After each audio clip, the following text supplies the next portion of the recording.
로마서 8장 15절을 보면요, 너희는 이런 말씀이 있습니다. 로마서 8장 15절 제가 읽어드릴게요. 너희는 다시 무서워하는 종의 영을 받지 아니하고 양자의 영을 받았으므로 우리가 아빠 아버지라고 부르짖느니라 라고 말하고 있어요. 아빠 아버지라고 부르짖는다.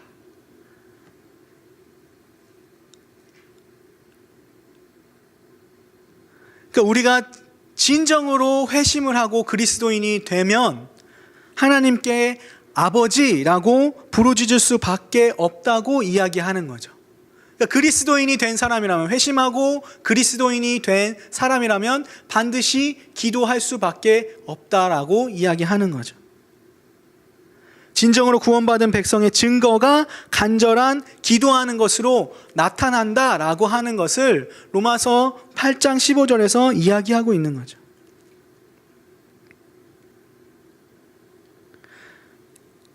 한국 교회도 굉장히 기도에 대해서 매우 강조를 많이 하고 있는 실정이고 모습입니다.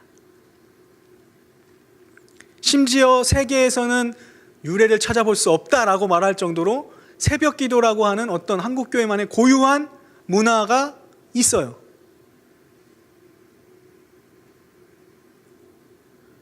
뿐만 아니라 수요 3일 기도회로도 모이고 금요 철야 기도회로도 모이고 기도에 대해서 많이 강조를 하고 중요하게 생각하고 있는 게 한국 교회의 모습이다라는 거죠.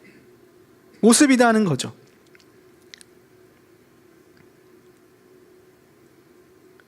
그런데 이렇게 기도에 대해서 중요성을 강조하고 새벽 기도를 하고 밤새면서 기도를 하고 하는 그런 모습은 있는데, 정작 기도가 무엇인가 라고 하는 그 가르침에 대한 부분에서는 많은 아쉬움이 있는 게 사실이죠.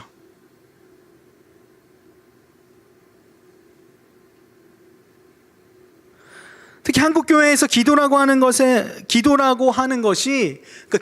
우리 한국 교회 안에서 기도라고 이야기하는 것이 그냥 다른 이방 종교에서 우리가 이전에 예수를 믿지 않았을 때 행했던 기도의 모습, 이방 종교에서 행했던 그 기도의 모습을 그냥 요즘 말로는 그거예요. 복붙이라고 해요. 복사해서 붙여넣기. 요즘 애들 말은 그거예요. 그냥 그대로 옮겨온 것처럼, 그냥 이방 사람들이 기도하는, 다른 타 종교인들이 기도하는 것을 그대로 옮겨온 것 정도의 불과한 모습이 있다는 거죠. 또 가르치는 사람들, 저를 포함한 많은 목사들이 해당이 되겠죠. 가르치는 이들이 그냥 그렇게 복사해서 붙여넣기 한 것 정도의 기도를 그냥 묵인하고 지나간다는 거예요. 기도에 대해서 올바르게 가르치고, 이거는 잘못됐으니까 고쳐야 됩니다 라고 이야기하는 것이 아니라, 그냥 이방에서 하는 것대로 하면 조금이라도 교회에 오래 붙어 있고 조금이라도 교회에 있는 시간이 많아지고 하다 보니까 그냥 암묵적으로 그냥 알면서 넘어가는 건지, 모르는데도 사람들이 많이 모이니까 그냥 일부러 넘어가는 건지는 모르겠으나 기도에 대해서 그냥 그렇게 넘어가고 이방인이 하는 기도를 하고 있는데도 불구하고 아무런 언급이 없다는 거예요. 아무런 가르침의 변화가 없다는 거예요. 그런 정도의 수준에서 기도를 가르치다 보니까 이상한 현상들이 한국 교회에 발생하고 있어요. 흔히 주변에서 하나님의 음성을 듣는다 라고 하는 얘기를 많이 하죠. 하나님의 음성을 듣는다. 내가 기도 중에 하나님의 음성을 들었다. 24시간 기도하기 운동이라든지, 우리는 그런 거 얘기 안 하니까 잘 생소할 수 있어요. 당연히 얘기를 안 하니까. 24시간 기도 운동이라든지, 관상 기도라든지, 영적인 기도를 체험한다라는 미명하에 행해지고 있는 많은 기도 운동들이 있어요. 그리고 그런 것들을 접하다 보면 또 그런 것들을 접하지 않아도 다른 종교에서 하는 것들이 그대로 들어왔기 때문에 어떤 기도할 때 우리가 하나님의 음성을 물리적으로, 정말 물리적으로 우리가 하나님의 말씀을 통해서 하나님의 음성을 듣는 것이 아니라, 하나님의 말씀을 통해서 하나님의 뜻을 깨닫는 것이 아니라 그냥 우리가 기도할 때 물리적으로 정말 하나님의 음성이 들린다라고 정말로 착각을 하는 사람들이 있다는 거예요. 그리고 그런 생각이 들게 되죠. 이런 관상기도나 24시간 기도하기 운동이나 이런 기도들을 보면. 또 그런 것들을 모른다고 할지라도 그냥 기도라고 하는 것들이 그냥 내가 가진 소원을 열심히 나열하고 아뢰서 그것을 이루어질 수 있도록 하는 행동쯤으로 생각하는 사람들도 있다는 거죠. 이러한 현상들이 일어나는 이유는 기도에 대해서 올바른 지식이 없기 때문이죠. 기도가 뭔지를 모르기 때문이에요. 그리고 이방인들이 하는 기도가 그대로 들어와서 그들처럼 그냥 열심히 시간 정해놓고 막 하면 기도가 이루어지는구나 라고 하는 정도에서 그치고 기도라는 것을 생각하기 때문에 정말 기도에 대한 잘못된 이해들과 잘못된 지식들이 한국 교회 안에 넘쳐 있다는 거예요. 오늘 본문에서는 예수님께서 이방인의 기도와 그리스도인의 기도는 어떻게 다른가 라고 하는 것을 보여주고 계세요. 그리고 본문에 보면 중언부언이라고 하는 단어가 나옵니다.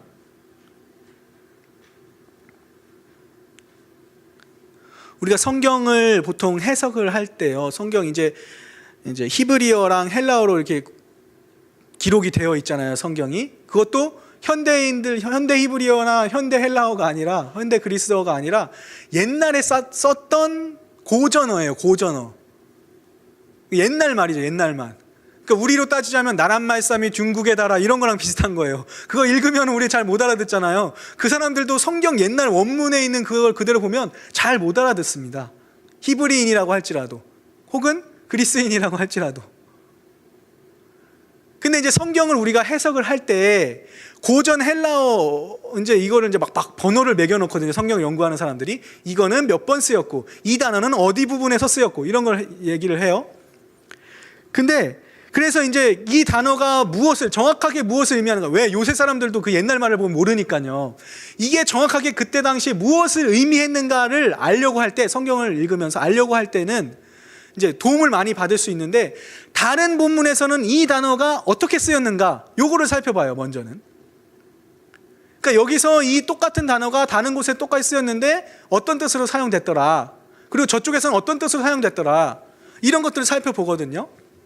근데 오늘 이 중언부언이라고 하는 단어가 사용이 되었는데, 오늘 성경에 사용이 되었는데 이게 딱 한 번만 사용이 됐어요. 그래서 그렇다라고 하는 것은 이것을 해석하는 것에는 많은 어려움이 있구나라는 것을 우리는 알게 된다는 거죠. 그래서 이 중언부언이라고 하는 단어가 원어상으로는, 고전 헬라 원어상으로는 말더듬이와 말이라고 하는 것의 합성어로 사용되었어요. 그래서 그냥 막 말 더듬는 정도로 사용이 되었다라는 거예요. 그래서 이것을 이제 한 번은 사용됐기 때문에 이게 정확하게 이 중언부언이라고 하는 단어가 한 번밖에 사용이 안 됐기 때문에 정확하게 무엇을 의미하는지는 확실하게 알 수 있는 단어는 아니라는 것을 재차 제가 얘기하는 거예요. 아니나 보통 통상적으로는 같은 말을 반복을 한다거나 아무 의미 없는 말을 중얼거리는 것을 의미한다라고 볼 수가 있어요. 원어상의 뜻으로 보면 이제 한 번밖에 안 쓰였지만, 그러니까 같은 말 계속 하거나 우리가 흔히 하는 알아들을 수 없는 말이 있죠. 우리가 랄랄라 쎄쎄쎄 하는 것들, 뭐 이런 것도 포함이 될 수가 있겠죠. 우리가 방언을 한다라고 하면서 막 하는 것들 포함될 수가 있겠죠, 물론. 아무튼 그런 의미를 가지고 있는 이 단어를 예수님께서는 사용을 하시면서 중언부언하지 말라라고 이야기하고 계세요. 근데 이것을 이제 해석하기가 굉장히 어려운 단어인데, 예수님께서는 중언부언하지 말라 하고선 딱 끝난 것이 아니라 그 뒤에 한 가지 더 붙여서 얘기를 하셨어요. 어떻게 얘기하셨냐면 이방인과 같이 7절 보면 이방인과 같이 중언부언하지 말라. 그리고 이어서 그들은 말을 많이 하여야 들으실 줄 생각하느니라 라고 이야기를 하셨어요. 다시 말해서 이게 붙여서 얘기하는 거죠. 그러니까 다시 얘기해서 설명을 하면 중언부언한다라고 하는 것은 중언부언한다라는 것이 이방인이 하는 기도고, 그 이방인이 하는 기도가 어떤 기도냐면 말을 많이 해야 듣는 기도라고 생각하는 것이 바로 중언부언하는 기도다라고 하는 것을 예수님이 설명하셨다는 거예요. 그래서 단순하게 이 중언부언이라는 말이 단순하게 말을 반복하거나 알아들을 수 없는 말을 계속 하는 것 정도를 넘어서서 말을 많이 해서 어떤 내가 원하는 것을 얻을 수 있게끔 하는 것, 이거 이방인이 하는 기도다라고 하는 것을 예수님이 설명하고 있다는 거죠. 오늘날 한국교회에서 얼마나 많은 기도의 모임이 있습니까? 새벽 기도를, 아까 말씀드렸던 새벽 기도를 비롯해서 각종 기도회가 얼마나 많이 있어요. 밤새서 기도를 하고. 그런데 기도는 무조건 많이 하면 좋다라고 하는 그러한 생각은 이방인들이 하는 생각과 별로 다르지 않다라는 것을 예수님이 지금 하고 있다는 거예요. 8절을 보면 더 명확하게 그 의미가 드러나게 됩니다. 그러므로 그들을 본받지 말라. 구하기 전에 너희에게 있어야 할 것을 하나님 너희 아버지께서 아시느니라. 중언부언하는 이방인의 기도를 본받지 말아야 될 이유는 우리의 필요를 하나님께서 아시기 때문에 그렇게는 기도하지 말라고 하는 거예요. 이방인들이 구하는 기도가 그저 자기의 필요만 나열해서, 또 심하게 얘기할 때에는 기도에 어떤 분량이 채워져야 그 기도의 제목이 응답된다라고 이야기하는 어떤 그러한 것들, 많이 해가지고 그걸 쌓아야지 내 기도가 응답이 된다라고 하는 어떤 이방인적인 그런 생각들, 그런 가르침, 그런 형태의 기도는 하지 말라고 예수님께서 가르치고 있다는 거죠.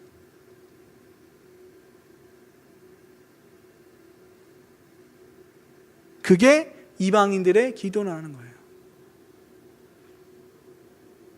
그러니까 예수님께서는 이렇게 이야기하고 계시는 거예요. 기도가 뭔지도 모르면서 그저 많이 하면 좋은 것처럼 와서 중언부언해서 많이 해서 그렇게 기도하는 그런 기도 하지 마. 나는 너네가 뭘 필요하는지 다 알고 있는 사람이야. 너네가 필요로 하는 거 이야기하려고 나한테 왔으면 그런 거 얘기하지 마. 이렇게 이야기하고 계시는 거죠. 그러면 우리는 어떻게 기도해야 될까요? 그런 게 여태껏 우리 한국교회는 그런 게 기도인 줄 알았는데, 그렇게 하는 게 잘하는 건 줄 알았는데, 새벽에 나와서 뭐든지 하나님 앞에 그렇게 얘기하면 되는 줄 알았는데, 그럼 기도 응답이 되는 건 줄 알았는데, 그럼 우리는 어떻게 기도해야 되냐 이 말이죠. 그 다음 본문에 보면 곧바로 예수님께서는 기도해야 할 방법에 대해서 알려주고 계세요. 그러므로 너희는 이렇게 기도하라. 그거 아니야. 그거 기도하는 거 아니야. 그건 이방인들이 하는 기도고, 정말로 기독교적인 기도는 그거 아니야. 그러므로 너희는 이렇게 기도하라. 그러면서 기도에 대한 부분들을 쫙 설명하고 있어요. 초대교회 교부였던 터툴리안은 주기도문이 예수님이 가르쳐 주신 기도죠. 주기도문이 단순히 기도만을 가르치는 것이 아니라 하나님에 대하여, 우리에 대하여, 하나님과 우리의 관계에 대하여 교리를 말하고 있는 거죠. 우리의 관계에 대하여 가르친다라고 이야기하고 있는 거죠. 굉장히 중요한 대목이에요. 기도하는 것이 단순히 그냥 예수님이 가르쳐 주신 그 기도 안에 단순하게 우리가 하나님과의 어떤 그냥 일상적인 대화 이런 정도가 아니라 교리가 그 안에 다 들어가 있다고 하는 것을 터툴리안은 말하고 있는 거죠. 그러니까 우리는 기도를 하더라도 항상 강조하죠. 올바른 지식이 없으면 기도 자체도 안 되는 거예요. 그런데 주기도문을 통해서 예수님은 그런 관계들, 교리들도 나열해 주시면서 또한 거기에 덧붙여서 하나님과의 기도가 어떤 것인지, 이방인들이 하는 기도와 우리 기도인들이 하는 기도는 어떻게 달라야 하는지 그것을 알려주고 있다는 거죠.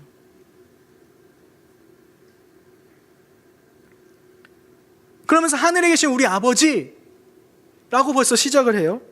예수님께서는 하나님과 우리와의 관계를 이야기한다고 했는데, 교리라고 이야기했는데, 예수님께서는 하나님과 우리의 관계를 아버지와 자식의 관계로 가르치고 있어요. 하늘에 계신 우리 아버지라고 이야기하면서.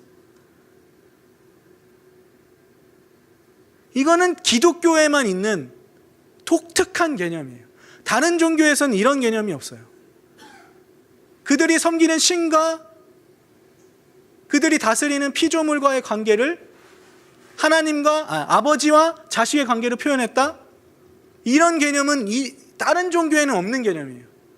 신을 인간처럼 표현한 그리스 로마 신화에서도 자기들끼리 신, 아버지 신, 아들 신 뭐 이런 거 정도는 있을 수 있어도, 그 창조주가 만드신 피조물을 대상으로 너는 내가 만든 나의 자녀야, 내가 창조주지만 넌 내가 양자로 택했어 라고 하는 개념은 없다는 거예요. 그런데 하나님께서는 그렇게 우리를 대해 주신다는 거죠.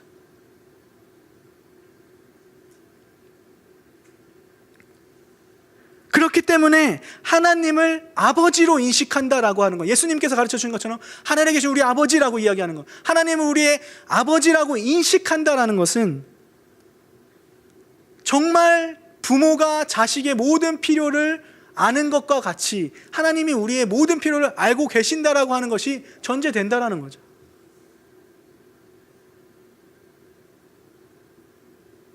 또 지상의 아버지가 자녀들에게 해주는 것 이상으로, 왜? 하나님은 전지전능하시고 모든 것이 완전한 분이시기 때문에.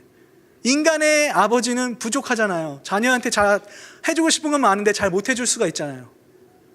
그런데 하나님께서는 완전하신 분이시기 때문에 우리 인간의 아버지 이상으로 그 모든 것을 다 알고 계시고 모든 것을 채우시는 분이라는 거죠.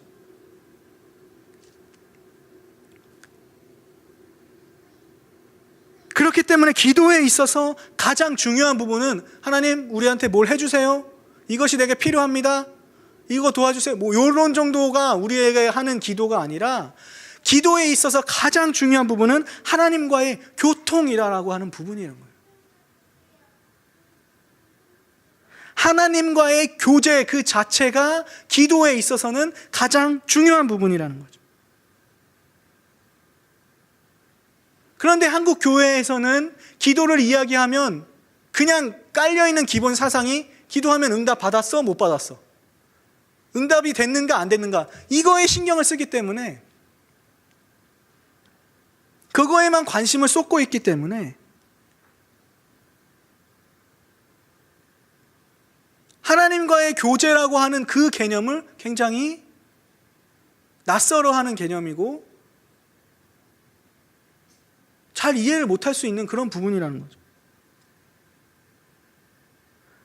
하나님 앞에 기도해서 되는 것, 되지 않는 것, 혹은 되지 않는 것은 하나님의 의지에 대한 부분, 하나님의 의지에 달려 있는 거죠. 그럼에도 불구하고 마치 우리가 기도를 열심히 하고 많이 해서 우리가 원하는 기도가 이루어지는 것처럼 우리의 의지에 의한 것으로 한국교회의 기도는 바뀌어져 버렸다는 거예요. 그래서 기도가 응답되지 못하는 게 정성이 부족하다거나 기도의 분량이 부족한 이유로 돌리고, 하나님의 주권은 완전히 무시해버리고 인간의 공로를 내세워 버리고 있다는 거예요. 그러나 기도의 응답에 대한 부분은 기도에 있어서 가장 미세한 부분, 가장 작은 어떤 요소 중에 한 가지일 뿐이지, 기도에 있어서 가장 중요한 것은 감사와 회개를 통한 하나님과의 교제라고 하는 거예요. 그것이 기도에 있어서는 가장 중요한 부분이라는 거예요. 그래서 하이델베르크 요리문답에서는 이것을 잘 정리하여서 제가 주보에 실어놨죠. 기도에 대해서 이렇게 이야기하고 있습니다. 질문을 합니다. 그리스도인에게 기도가 왜 필요합니까? 라고 하는 질문에 답으로 이렇게 정리를 하고 있어요. 기도는 하나님이 우리에게 요구하시는 감사의 가장 중요한 부분이며, 또한 하나님께서는 그의 은혜와 성신을 오직 탄식하는 마음으로 쉬지 않고 구하고 그것에 대해 감사하는 사람에게만 주시기 때문입니다. 감사의 가장 중요한 부분이다. 기도가 감사의 가장 중요한 부분이다. 기도를 통해서 나타나줘야 될 부분은 감사를 통해서 하나님과의 교제가 일어나야 되고, 그것이 기도다라고 하는 것을 이야기하고 있는 거죠. 하이델베르크 요리문답은 기도를 감사의 가장 중요한 부분이라고 표현을 하고, 응답받는 기도에 익숙한 우리에게 굉장히 일침을 날리고 있는 거죠.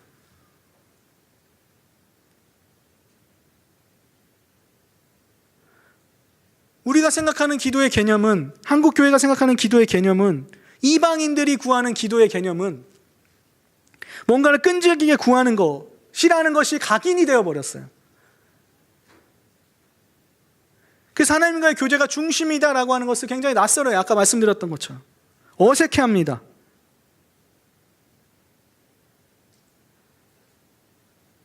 그러나 기도에 있어서 가장 중요한 것이 하나님과 교통하는 것 그 자체,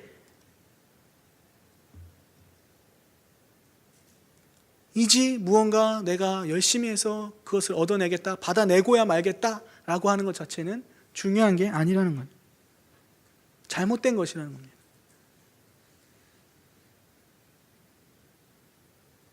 이 땅의 아버지와 아들, 부모와 자녀의 관계를 살펴보더라도 그것은 정말 당연한 말이에요. 자식이 부모를 볼 때마다 아무 얘기도 없어. 그냥 이거 해주세요, 저거 해주세요, 이거 내놓으세요. 대화가, 자식과 부모의 대화가 그런 걸로만 끝나면 그게 뭐 정상적인 부모와 자식의 관계인가요? 아니죠. 정상적인 자식과 부모의 관계가 아니에요.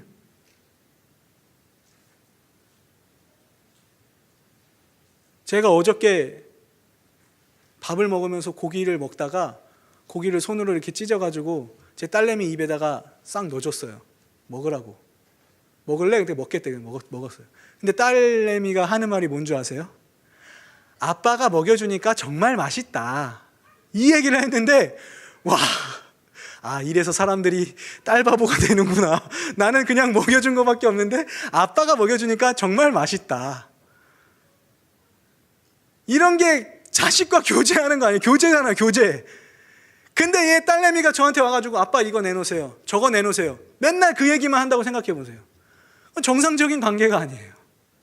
정상적인 아비와 자식의 관계가 아니죠.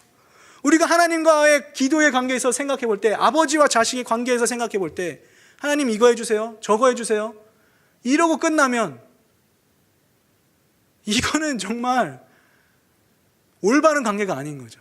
우리도 하나님한테 하나님이 먹여주셔서 정말 맛있습니다 라고 할 때 하나님이 얼마나, 저도 육신적인 딸이 그렇게 얘기할 때 얼마나 정말 딸 바보가 되는데, 하나님은 얼마나 자식 바보가 되시겠습니까?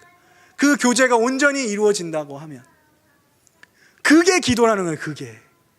그게 기도지, 하나님 뭐 주세요, 이거 해주세요, 이거는 정말 우리가 생각해 봐야 되는 문제.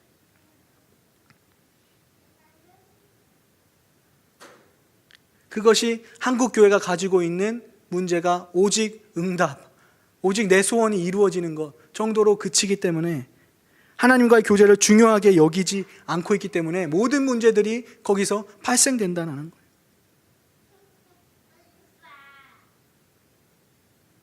예수님께서는 우리에게 기도할 때 뜻이 하늘에서 이루어진 것 같이 땅에서도 이루어지게 해달라고 기도하라 라고 말씀하고 계세요. 결국 우리가 기도해야 될 것이, 간구해야 될 것이 있으면 하나님의 뜻을 구하라고 하는 거예요. 하나님의 무엇을 원하시는지, 하나님의 뜻이 무엇인지. 그 하나님의 뜻은 제가 계속 강조하고 있죠. 성경에 보면 하나님의 뜻, 우리 십계명 공부하잖아요. 그게 하나님의 뜻이다. 오늘 아까도 공부했죠. 그렇게 살아가는 것, 위에 있는 권세들에게 복종해서 살아가는 것, 그것이 하나님이 원하시는 뜻이라는 거예요. 그러한 뜻을 위해서 기도하라는 거죠.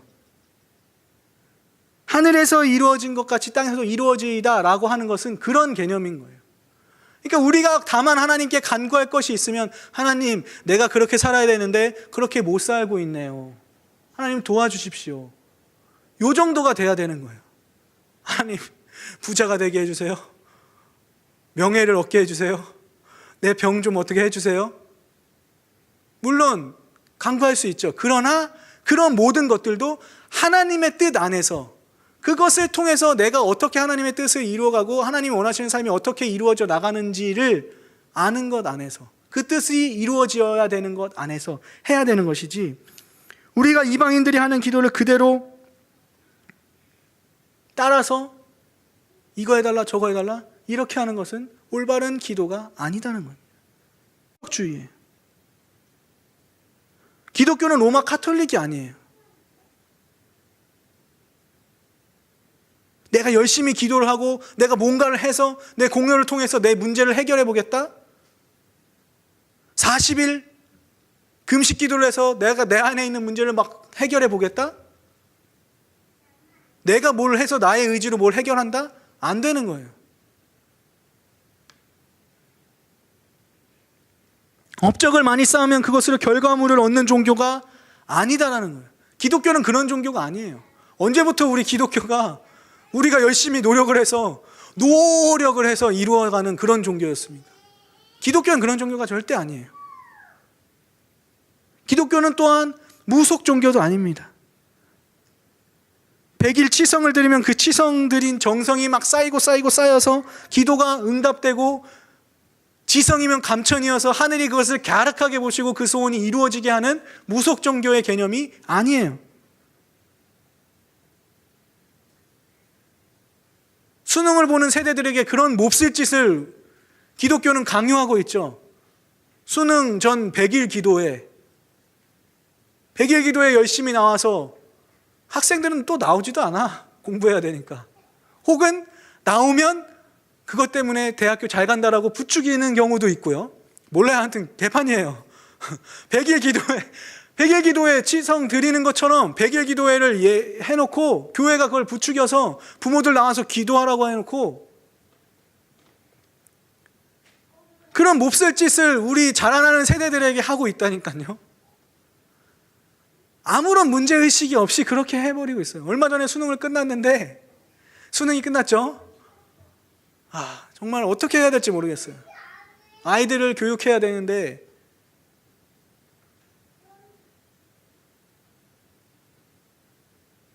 기독교의 기도가 무슨 불교처럼 탑도리를 하거나 수행을 쌓거나 공을 들여가지고 그 정성이 갸륵하게 돼가지고 뭔가 간절하게 삼보일배를 하고 그런 정성을 들이면 정말 그 정성이 갸륵해서 뭔가 내가 원하고자 하는 그런 마음의 소원들이 이루어지고, 그런 개념이 아니라는 거예요. 기도는, 기독교가 이야기하고 있는 그 기도는 하나님의 은혜 안에서 교통하는 행위이지, 기도라는 행위를 많이 쌓는 것으로 인해서 그 업적에 대한 보상을 받는 것이 절대 기독교가 이야기하는 기도의 관념이 아니다는 거예요.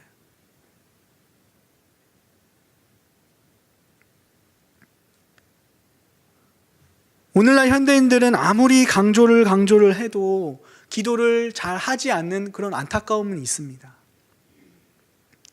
기도를 많이 하고 열심히 하고, 왜? 기독교적인 기도의 관점에서 보면 하나님과 교통하는 것이기 때문에 당연히 기도를 쉬지 말고 해야 되고 언제나 끊임없이 해야 되고 기도에 대한 그런 부분들을 많이 강조를 해야 돼요.